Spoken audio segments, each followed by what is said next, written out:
చీర కట్టుకొని వెళ్ళేదాన్ని. చీర కట్టుకొని ఈ ఎండ ఏటుకు కళ్ళు డస్ట్ ఏటుకు పడుతుంది అనేసి స్కార్ప్ వేసుకునేదాన్ని. స్కార్ప్ అనేదండి ఇలా కట్టుకునేదాన్ని కాదు, నార్మల్గా ఇట్లా ముసుగేసుకుంటాం కదా, అలా స్కార్ప్ వేసుకొని వెళ్ళేదాన్ని. తర్వాత వచ్చేసి యూట్యూబ్ ఛానల్ స్టార్ట్ చేసిన తర్వాత నాది టైలరింగ్కి సంబంధించిన ఛానల్, మధుబాల బ్లాగ్స్ అనేసి మీకు చెప్పాను కదండి, అది టైలరింగ్కి సంబంధించిన ఛానల్. అందులో ఏమైందంటే పెద్దవాళ్ళ డ్రెస్సులు మాత్రమే కుట్టేది. పెద్దవాళ్ళ డ్రెస్సులు మాత్రమే కుట్టేది అంటే ఇప్పుడు ఏం చేయాలి, క్లాత్ కొనాలంటే డబ్బులు ఖర్చు అవుతాయి. డబ్బులు ఖర్చు పెట్టి చేయడానికి మేము డబ్బులు ఉన్నవాళ్ళము కాదు. మా ఆయన పని చేస్తేనే మేము తినగలము, లేకుంటే పస్తులు ఉండాల్సిందే. ఈ డబ్బులు ఖర్చు పెట్టి క్లాత్ కొని ఎలాగా అనేసి ఆలోచించాను నేనైతే. ఎందుకు, నా చీరలు కొన్ని ఉన్నాయి కదా, ఆ చీరలతో డ్రెస్సులు కుట్టేద్దాం అనేసి అనుకొని నా చీరలన్నీ చాలా మటుకు డ్రెస్సులు కుట్టేసాను. ఆ డ్రెస్సులు ఏం చేయాలి, వేరే వాళ్ళకు ఇవ్వను లేను. మా పాప చాలా చిన్నగా ఉంది. ఆ డ్రెస్సులు నా సైజు పెట్టుకొని కుట్టేసి నేనే వేసుకుంటూ ఉండేదాన్ని. వీధిలో వాళ్ళు సాయంత్రం అయితే గుమ్ము కొడతారు, ఆ డ్రెస్సులు వేసుకునేదాన్ని. ఇంకా చీరలు కట్టడం తగ్గిపోయింది చాలా మటుకు. ఎందుకంటే ఇంకా చీరలన్నీ నేను డ్రెస్సులు కుట్టేసాను. ఇంకా బయటికి వెళ్ళినా కానీ చీరలు కట్టుకొనే డ్రెస్ వేసుకొనే వెళ్ళేదాన్ని. మంచిగా డ్రెస్ వేసుకొని, అవి గలీజ్గా ఉంటాయి అంటే అదేం లేదు, ఫుల్ డ్రెస్.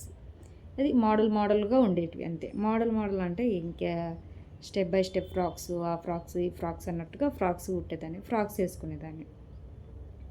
ఇంకా ఫ్రాక్ వేసుకుంటే స్కార్ప్ అని చున్నీ వేసుకునేదాన్ని. స్కార్ప్ తీసేసాను. ఇంకా అప్పుడు చున్నీ వేసుకొని, అది కూడా అనేది దీనికోసం అనేది మా ఇంటి సందు దూరంలో, అంటే కొంచెం దూరంలోనే ఒక ఫ్యాన్సీ స్టోర్ ఉందండి, అక్కడికి వెళ్ళి వచ్చేదాన్ని. పాలు తెచ్చుకోవడానికి కిందకి వెళ్ళేదాన్ని, అంతే, అంతమించి ఏం లేదు. ఇంక ఈ మధ్య ఏమైందంటే మా ఆయన నాకు బండి కొనిచ్చాడు.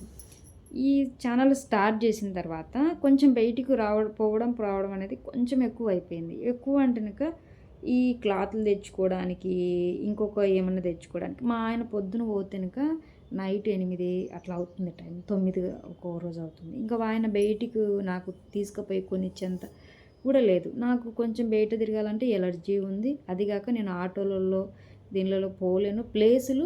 మెయిన్ ప్లేసులు పేర్లు తెలియదు నాకు. షాపులు తెలుసు, ఆ షాపు ఉన్న ప్లేస్ పేరేమంటారు అనేది తెలియదు. అట్లా అనేసి అయితే ఇబ్బందిగా ఉందనేసి ఒక 4,500 కట్టేసి స్కూటీ నేర్చుకున్నాను. స్కూటీ నేర్చుకున్న తర్వాత నేను వెనకమటి బండి కొనడానికి మా దగ్గర డబ్బులు లేవు. అందుకు మా ఆయన అడిగితే, బండి ఎందుకు లేవు బుజ్జమ్మ, ఇప్పుడు అక్కడ చూద్దాంలే అనేసి అన్నాడు. నేర్చుకున్న సంవత్సరానికి మా ఆయన నాకు బండి కొనిచ్చాడు. బండి అంటే అదేం కొత్తదేం కదండి, సెకండ్ హ్యాండ్లో కొనిచ్చాడు. నాకు వచ్చి సగం దానికి ఎందుకనేసి సెకండ్ హ్యాండ్లో బండి కొనిచ్చాడు. ఇంకా ఆ బండి కొన్నాళ్ళ నుంచి ఇంకా నేను డైలీ ఒకసారైనా బయటికి వెళ్తున్నాను. అంటే ఏదో ఒకదానికి నాకు అవసరం పడుతుంది. ఇంకొకటి రీజన్ డైలీ ఎందుకు వెళ్తున్నా అంటే రీజన్ ఏంటంటే, నాకు బండి సరిగా తోలేది రాదు. బండి ప్రతిదానికి తీస్తా పెడతా తిరుగుతూ ఉంటేనక బండి తోలేది పర్ఫెక్ట్గా వస్తుంది అనేసి మా ఆయన చెప్పాడు. ప్రతి చిన్న వస్తువు నువ్వు కొనాలనుకున్నా బండి తీసుకెళ్ళు, కిరాణా షాప్కి వెళ్ళాలనుకున్నా బండి తీసుకెళ్ళు, మళ్ళీ తెచ్చి పెడతాను. ఎందుకంటే నీకు అప్పుడు బాగా బండి కూడా ఎంత అంటే చాలా పెద్దగా ఉంది. హీరో హోండా అది ఆ కంపెనీ బండి అంటే పెద్దగానే ఉంటుంది కదండి స్కూటీ. అది చాలా పెద్దగా ఉంది. దాని బరువు నేను పట్టుకోలేను అనేసి మా ఆయన ఈ పని చెప్పి, అది ఆ బరువు నీకు అలవాటు పడిపోతుంది. 110 కేజీలు ఉంటుందంట బండి అది.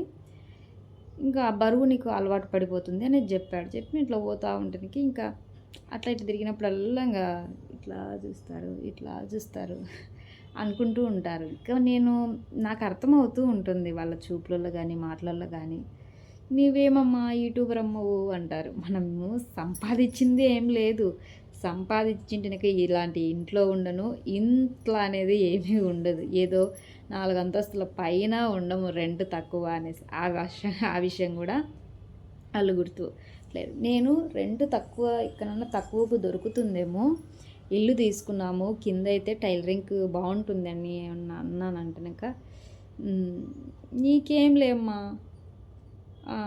అంటారు. అంటే అన్నీ ఎత్తేసిన మాటలు మాత్రమే మాట్లాడుతూ ఉంటారు.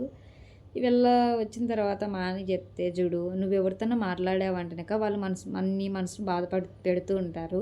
ఇప్పుడు వాళ్ళు ఈ మాట అన్నారు, ఆ మాట వచ్చి నాకు చెప్తున్నావు, నీకు బాధ అనిపించే నాకు చెప్తున్నావు కదా, ఎందుకు నువ్వు వాళ్ళతో మాట్లాడడము, సైలెంట్గా రా, అనేసి మా ఆయన అంటాడు. నేను ఎలాగా అంటేనక ఏం మాట్లాడకుండా ఎలా ఉంటాము వీధిలో ఉన్న వాళ్ళతో? పలకరిస్తే పలకరిస్తాం కదా, లేదా పలకరిస్తాము అని నేను అనుకుంటూ ఉంటాను. కానీ మనం ఏం చేసినా కూడా ఓర్చరండి. ప్రతి దాంట్లో తప్పులు అనేది వెతుకుతూనే ఉంటారు వీధిలో ఉన్నవాళ్ళు. మీ వీధిలో ఉన్న వాళ్ళు కూడా ఇలాగే ఉన్నారు కదా.